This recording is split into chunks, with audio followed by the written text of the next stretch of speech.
시청자 여러분 안녕하십니까? 오늘 장 마감까지의 고민 그리고 장 이후의 투자 전략 저희 증시 오늘과 내일 함께 하시죠.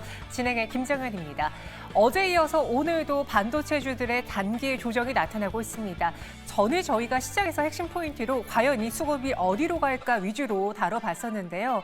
오늘은 바이오 쪽에 손을 들어주고 있죠. 제약바이오가 상승세를 보여주면서 코스닥이 상대적으로는 상승 탄력도가 조금 더 나와주고 있는 모습이고요. 코스피 그 안에서 오늘 금융주들도 흐름 좋지만 경기 민감주로의 시선도 쏠리고 있습니다. 방산, 조선 오늘 핫하죠. 1분기 실적에서 기대가 되는 종목들을 벌써부터 발굴하고 있는 분위기인데 과연 이런 시장 안에서 반도체 조정이 단기로 나오며 수급 이동이 될지 아니면 여전히 시장의 관심 속에 핫한 반도체주들이 오늘 또다시 올라줄 수 있을지 이야기 나눠보도록 할게요. 현재 지수 보시면 양시장 모두 다 부합권에서 제한된 움직임만 나타내고 있습니다. 코스피 빨간불과 파란불 번갈아가며 켜고 있는데요. 현재는 2629선에서 움직이고 있고요. 코스닥은 0.2%가량의 상승세 나타내고 있습니다. 장중에 변화 있었는지 그에 대한 이야기 이슈 추적을 통해서 알아보도록 하죠. 이재규 본부장과 함께하겠습니다. 안녕하십니까? 안녕하세요. 네, 안녕하세요. 지수의 움직임만 놓고 본다면 참 별 볼 일 없는 시장이다라는 생각도 드는데 그 안에 세부 사항들을 봤을 때 먼저 코스피 시장 오늘 좀 뭔가 좀 변화가 있었습니까? 네, 딱히 변화 없었습니다. 어제와 굉장히 비슷한 것 같습니다. 네. 저 PBR 쪽으로 자금이 계속해서 들어오는 것 같고요. 반도체 쪽 같은 경우는 어느 정도 조정을 이어간다라고 생각을 하는데 제가 봤을 땐 전반적인 흐름상 반도체가 추가적인 하락이 나올 가능성은 굉장히 제한적이라고 보고 있습니다. 그렇기 때문에 이제 반도체 쪽이 지수를 좀 잡아준다라고 한다면 저 PBR이라든지 그동안 변동성이 좀 덜했던 종목군들로 자금이 좀 유입되지 않을까라고 생각을 하고 있고요. 지금 저 PBR 관련주가 어제도 좋았는데 오늘도 견고한 모습이 나오고 있거든요. 근데 우리가 이제 코스피 시장을 볼 때에는 외국인들의 수급이 굉장히 중요합니다. 지금도 이제 장 초반에는 우리나라 시장이 조금 더 올라왔었는데 지금 밀리고 있는 부분 같은 경우는 선물 쪽에서 외국인들이 순매수에서 순매도로 전환이 잠깐 됐거든요. 그래서 그 부분들이 영향을 좀 준 것 같은데 이 외국인들이 우리나라 시장에서 매도할 수 있는 물량 자체는 많지 않다라고 저는 판단을 하고 있습니다. 그렇기 때문에 외국인들이 선물 쪽에서 매도가 잡힌다라고 하더라도 추가적인 지정적인 리스크로 인해서 돌발 악재로 인해서 시장이 밀린다면 모를까 당장에는 외국인 매도세가 좀 많이 나올 가능성이 적다라고 저는 판단을 하고 있는 거고 그런 과정이 된다라고 한다면 코스피는 여기서 하반 경직을 보일 가능성이 높다라고 보고 있습니다. 장 초반과 크게 차이점은 없는데 여기서 외국인들이 들어오느냐 마느냐에 따라서 추가 반등의 강도가 좀 바뀔 수 있지 않을까 이렇게 의견 드리겠습니다. 다소 오후에 조금 힘이 빠진 이유 중에 하나는 외국인 투자자들의 선물 매수에서 매도로의 포지션 변화를 꼽아주셨고요. 코스닥 시장은 어떻습니까? 예, 코스닥도 이제 코스피와 비슷합니다. 근데 코스피보다는 좀 더 강한 모습을 보이고 있는 게 앞서서 이제 앵커님께서도 말씀하셨던 것처럼 제약바이오가 오늘 굉장히 좋은 모습을 보이고 있습니다. 제가 지난번에도 제약바이오 같은 경우는 조정을 좀 받을 경우에는 재차 우상향으로 이어질 가능성이 높습니다라는 말씀 드렸는데 어제 이제 삼성바이오로직스라든지 제약바이오 기업들이 실적에 대한 모멘텀이 있다라는 내용들이 좀 부각이 됐었죠. 그리고 오늘 같은 경우는 그동안 시장을 이끌어왔었던 종목군들 외에 다른 종목들, 리가켄바이오 같은 경우도 오늘 좋은 주가 흐름이 나오고 있는데 이런 흐름들 같은 경우는 제약바이오에 대한 기대감은 여전히 유효하다라고 생각을 하고 있습니다. 그래서 우리가 반도체 쪽에서 자금이 어느 정도 나온다라고 한다면 순환매가 굉장히 빠르게 돌 가능성이 높은데 코스피 쪽 같은 경우는 저 PBR 쪽으로 많이 들어가는 것 같고요. 조선주로도 꽤나 들어가는 것 같고 그리고 이제 코스닥 쪽 같은 경우는 제약바이오로 많이 들어오고 있는 것 같습니다. 그래서 우리가 과거에는 제약바이오 같은 경우에 테마성이 강한 종목군들이다라는 이야기가 많이 나왔지만 앞서 말씀드린 삼성바이오로직스라든지 SK바이오팜 같은 경우도 작년 1분기 대비해서 올해 매출이 굉장히 많이 늘어나고 있다는 부분 같은 경우는 앞으로 우리가 제약바이오 같은 경우도 실제로 매출과 영업이익이 찍히는 기업들이다. 이렇게 판단할 수 있는 명분이 될 것 같습니다. 그렇기 때문에 제약바이오의 오늘 강세, 코스닥에서 좀 특징적으로 나오고 있는데 조금 더 이어질 수 있지 않을까 이렇게 의견 드리겠습니다. 네, 이런 시장 안에서의 핫 이슈는 무엇이 있을까요? 또 세 가지 이슈가 있습니다. 첫 번째로는 오늘 경기 민감주 뜨겁다라고 말씀드렸는데 그중에서 조선주입니다.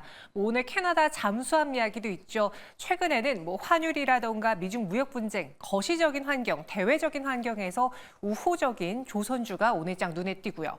또 그동안 숨골랐던 AI 소프트웨어주들이 오늘 한글과 컴퓨터를 필두로 관심을 받고 있습니다. 반도체 수급이 부진하다면 이쪽으로 다시 이동할지도 보도록 할게요.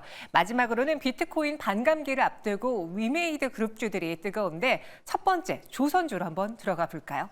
이번 1분기 실적에서는 회복은 좀 다소 더딜 것으로 보여집니다. 물론 지난해와 비교하면 많이 개선된 모습이죠. 신한투자증권에서의 전망치를 보시면요. 이 조선 대표 5개사의 매출액은 13조 8천억 원을 기록할 것으로 보여집니다. 전년 동기 대비해선 21% 증가했고 영업이익 역시도 흑자 전환에 성공을 했지만 시장이 예상하는 컨센서스 대비에는 각각 한 3%, 9% 미치지 못할 것으로 보고 있습니다. 그럼 조선주들 실적 시즌에 매력이 없나? 그건 아닙니다. 여전히 신한금투에서는 비중 확대 의견을 유지하고 있는데요. 아쉬운 점으로는 여러분들 매번 걱정하는 피크아웃 우려. 실제로 수주가 어느 정도 피크아웃 수준에 도달했고 더불어 밸류 프로그램으로의 관심이 집중되다 보니까 상대적으로 소외받기도 했었습니다. 그러나 앞으로 기대되는 점으로는요.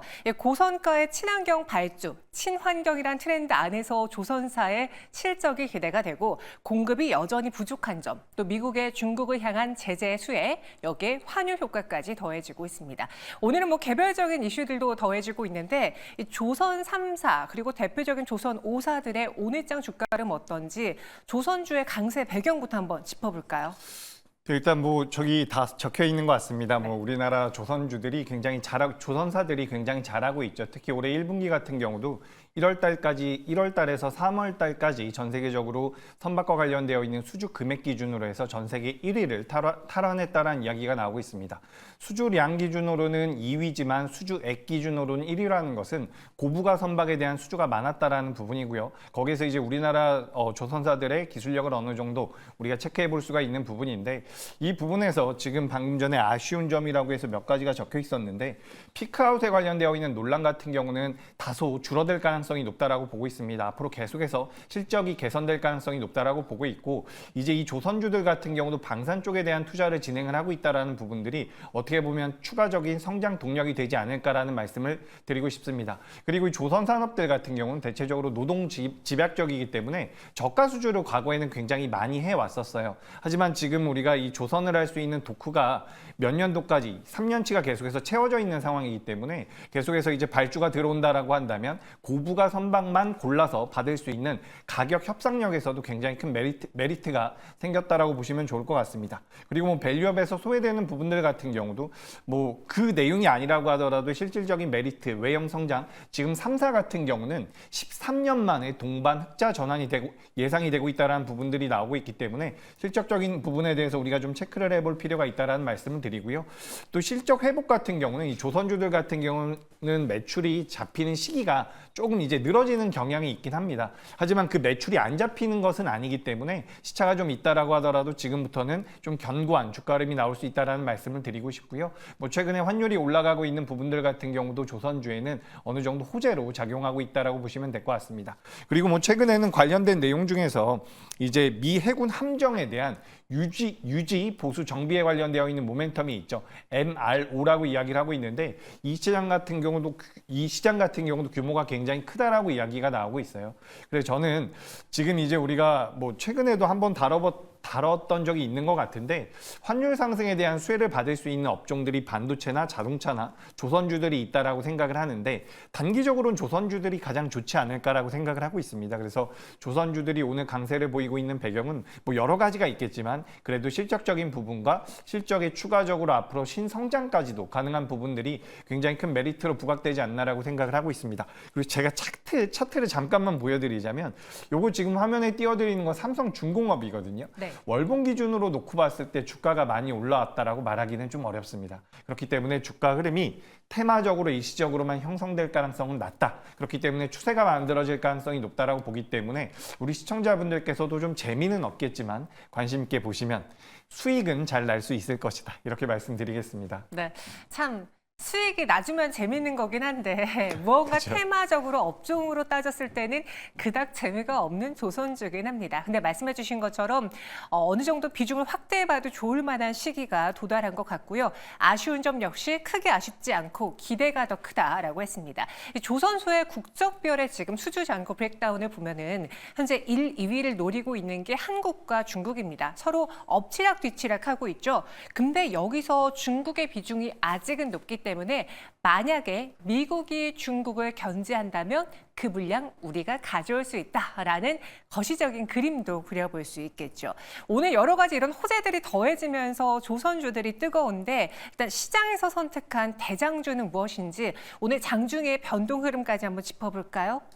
네, 일단 한화오션이 오늘 가장 강하게 움직이고 있습니다. 네. 한화오션 같은 경우 올해 1분기 때 흑자 전환이 될 것이다라는 기대감이 있고 또 한 가지 내용이 나왔었던 부분이 아까 전에 잠시 말씀드렸었던 미 해군 함정과 관련되어 있는 메리트.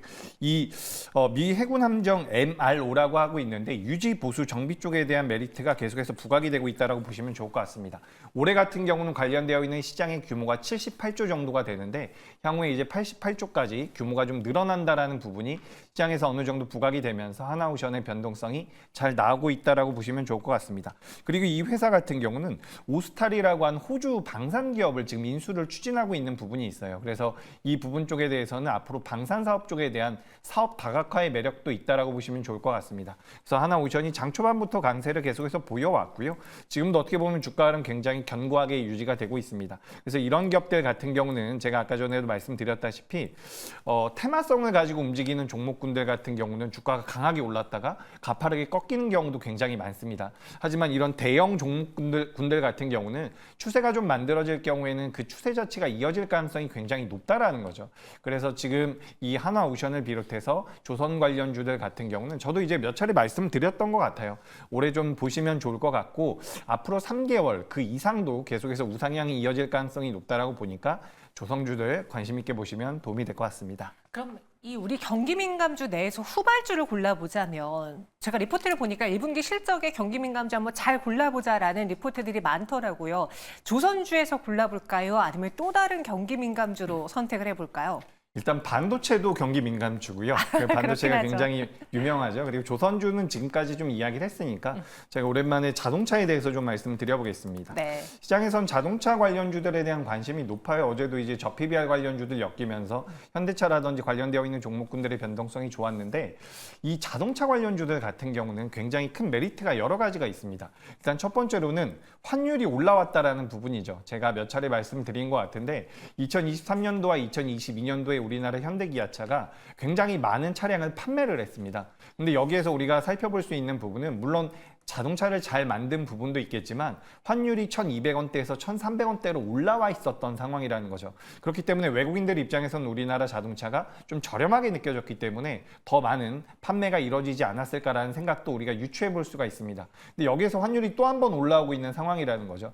올해 연초에 현대기아차가 환율에 대해서 약 1,270원대에서 거래가 되지 않을까라고 이제 예상을 하면서 실적치를 내놓은 부분들이 있는데 지금 환율이 1,350원 넘어가고 있는 상황입니다. 그렇기 때문에 환율 상승에 대한 수혜를 받을 수가 있는 부분이고요. 또 한 가지 말씀을 드려보자면 하이브리드카와 관련되어 있는 부분인데 실질적으로 전 세계 완성차 업체들 중에서 하이브리드카를 완벽하게 만들 수 있는 기업들이 생각보다 많지가 않습니다. 도요타가 있고요. 우리나라 현대기아차가 있는데 하이브리드카 시장이 성장한다라고 한다면 그에 따른 수혜도 받을 가능성이 굉장히 높다라는 거죠.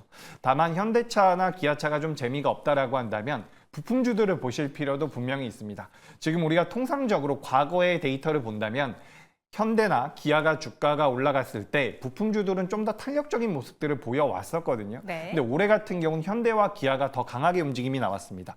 그렇다라고 한다면 부품주들 같은 경우도 지금부터 따라붙을 가능성이 있으니까 관심 있게 보시면 경기 민감주로서 자동차 도움이 될 수 있겠다라는 말씀 드리겠습니다. 경기 민감주 내에서 후발주자로는 자동차 섹터, 현대차 골라주셨고요. 자동차 부품도 눈여겨보자라고 했습니다. 이번에는 AI 소프트웨어로 가볼게요. 사실 이 AI가 커버하고 있는 테마가 업종이 워낙 방대합니다. 그중에서 단연탑은 우리가 그동안 하드웨어로 꼽혔던 반도체였는데 이 반도체가 주춤하니까 소프트웨어 단으로 한번 시선을 돌려볼까라는 생각이 드는 거죠. 또 이번 주에 중요한 이벤트가 있는데 바로 알파벳과 아마존 메타의 실적입니다. 각각 24일과 25일 그리고 26일에 메타, 구글 그리고 아마존이 실적을 발표하죠. 실제로 뉴욕 증시에서 최근 한 달 동안 금리다, 지정학적 이슈다 이런 것들로 인해서 엔비디아 그리고 필라델피아 반도체 지수가 횡보하고 있는 반면에 최근 알파벳과 아마존, 메타는 여전히 신고가 영역 부근에서 움직이고 있습니다. 그러다 보니 이번에 이들의 실적 발표를 기점으로 AI 소프트웨어 단에서도 뭔가 모멘텀이 커지지 않을까라는 생각이 들기도 하는데요. 오늘은 또 한글과 컴퓨터가 강합니다. 이주기 본부장님, AI 소프트웨어 단에서 살펴본다면 좀 눈에 띄는 종목들 있을까요? 일단 방금 전에 말씀하신 한글과 컴퓨터죠. 실적이 잘 나올 것으로 예상이 되고 있습니다. 매출액이 562억 그리고 영업이익이 96억 정도, 컨센서스가 47억 정도였던 것을 감안해 본다면 약 2배 정도의 어닝 서프라이즈가 나올 가능성이 높은데, 우리가 여기서 좀 주목해 볼 부분은 AI 쪽에 대한 매출이 잡히기 시작을 했다라는 부분입니다. 앞서 말씀하셨던 것처럼 우리나라 시장에서 AI 쪽이라고 한다면 하드웨어 관련되어 있는 반도체 종목군들이 굉장히 변동성을 먼저 보였었고, 그 다음에 이제 소프트웨어 관련주들에 대한 관심도가 좀 높아지는데, 실질적으로 아직까지는 AI와 관련된 소프트웨어 기업들 중에서 실적이 많이 나오는 기업들은 제가 봤을 때 많지는 않은 것 같습니다. 셀바스 AI라는 기업도 있고요. 시장에서 부각된 종목 중 오늘 부각된 종목 중에서는 CU박스라는 기업도 있습니다. 근데 이런 기업들이 아직까지 매출이 굉장히 잘 나오고 있지는 않다라는 부분이죠. 그렇기 때문에 우리나라에서 매매를 한다라고 한다면 저는 오히려 하드웨어 쪽이 좀 더 메리트가 있지 않을까라고 생각을 하고 있고요. 우리가 순수하게 소프트웨어 쪽에 대해서 관심을 가져본다라고 한다면 오히려 방금 전에 실적 발표를 앞두고 있다라는 미국의 M7에 속해 있는 종목들을 좀 노려보시는 게 어떨까. 그리고 사실 우리나라에서도 좀 큰 기업들이 있기는 합니다. 네이버라든지 KT 같은 기업들도 역시나 AI를 하고 있기 때문에 삼성 SDS도 마찬가지고요. 근데 그런 기업들 같은 경우는 지금 시장에서 테마성으로 움직이고 변동성이 크게 나오는 것은 아니기 때문에 우리나라 AI 소프트웨어 관련주들 같은 경우는 아직까지는 변동성이 좀 제한적이라는 말씀을 드려보도록 하겠습니다. 그럼 오늘 시장에서 대장 역할을 하고 있는 이 한글과 컴퓨터는 보유자분들 더 들고 가거나 혹은 신규 매수가 가능한지, 아니면 AI 소프트 안에서도 후발주까지 골라보면 어떤 종목이 눈에 띄는지 이야기해 주실까요? 예, 일단 제가 한글과 컴퓨터는 지금도 기억이 나는 게 우리가 이제 방송에서 제가 1월 달쯤에 이거 지분 공시가 한번 나온 적이 있거든요. 매도를 했다라는 매각 공시가 나왔는데 그때가 고점이 아닐까라는 말씀을 드렸었던 적이 있습니다. 그리고 나서 이제 3개월 정도 지나면서 반등이 나오고 있는데, 앞서 말씀드렸던 것처럼 실적이 돌아서고 있다라는 것, 실적이 돌아선다라기보다는 AI를 통한 실적이 나오고 있다라는 부분을 봤을 때는 전 한글과 컴퓨터 긍정적인 의견을 좀 드리고 싶고요. 다만 이제 우리가 이 AI 소프트웨어 쪽과 좀 연동을 지어서 생각을 해본다면 저는 최근 들어서 이 보안과 관련되어 있는 기업들을 좀 눈여겨보고 있습니다. 대표적으로 센즈랩이라든지 모니터랩 같은 기업이 있는데 전 일단 센즈랩이라는 기업을 좀 눈여겨보고 있어요. 그래서 보안과 관련되어 있는 기업입니다. 미 증시에서도 AI와 관련되어 있는 소프트웨어들 움직였지만 그 다음에 보안 관련주들이 굉장히 좋은 모습을 보였거든요. 근데 우리나라에서도 이 센즈랩이라는 기업 같은 경우는 실질적으로 오픈 AI가 만든 GPT 스토어에 입점을 한 이력이 있는 상황입니다. 그렇기 때문에 이런 기업들 같은 경우는 우리가 순수하게 소프트웨어 기업으로 지금 분류를 하고 있지는 않지만 주가 흐름상으로 보안 관련주로서 엮여가지고 AI 시장 성장에 대한 수혜를 받을 수 있는 기업이라고 보니까 매매의 관점에서 접근을 해보신다라고 한다면 저는 센즈랩 관심 있게 보시는 게 어떨까, 이렇게 의견 드리겠습니다. 한글과 컴퓨터, 이 AI 부분에서의 실적 개선이 보여지고 있기 때문에 오늘장 투자자들의 관심을 받았습니다. 계속해서 눈여겨보자라고 의견 주셨고요. 그리고 이와 더불어서 보안으로도 관심을 가져본다면 센즈랩과 모니터랩이 후발주자가 될 수 있다라고도 미리 언급해 드렸습니다. 오늘 시장의 핫이슈 다뤄봤고요. 이재규 본부장과 함께했습니다. 설명 고맙습니다.